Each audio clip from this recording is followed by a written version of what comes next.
Kalau dari penerawangan Bang Kodari, kenapa optimistis sekali Prabowo Gibran bisa menang satu putaran? Iya, saya kan orang survei ya. Pertama saya lihat lembaga-lembaga survei. Ini saya punya catatan 7 lembaga. 7 lembaga ini cuman lembaga-lembaga yang memang sudah dikenal sebagai lembaga-lembaga yang sudah lama berkecimpung di bidang survei politik dan ya udah panjang lah tradisinya begitu. Kalau yang baru-baru atau 5 tahun sekali saya belum masukkan atau nggak saya masukkan. Dari 7 ini saya lihat yang Prabowo Gibran unggul itu ada 6 yang seimbang ya, karena dalam margin of error itu 1 begitu. Jadi 1 ini kalau dibagi 8 itu 15% saja kurang. Jadi 85% ini hasil surveinya menunjukkan bahwa pasangan Prabowo Gibran ini unggul. Kemudian saya lihat trennya, saya sendiri survei pada akhir Oktober, itu selisih Prabowo Gibran sekitar 8%, tetapi yang terakhir itu Mas Denny JA itu 40/28, selisihnya sudah sekitar berapa tuh?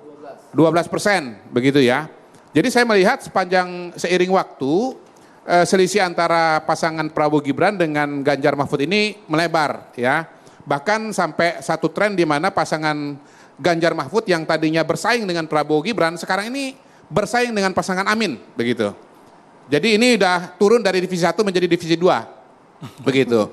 Nah karena itulah kemudian melihat tren suara ini, kalau tren suara ini terus berlangsung maka ya terus melebar maka akan tembus angka 50% plus 1. Ya tentu ditambah dengan beberapa variabel yang lain, misalnya bahwa pada hari ini Pak Prabowo adalah calon presiden yang tingkat kesukaannya paling tinggi di antara calon presiden yang lain. Yang kedua, temuan saya kalau 2014-2019 alasan tertinggi memilih calon presiden itu adalah merakyat. Tapi kali ini tegas, itu yang paling tinggi.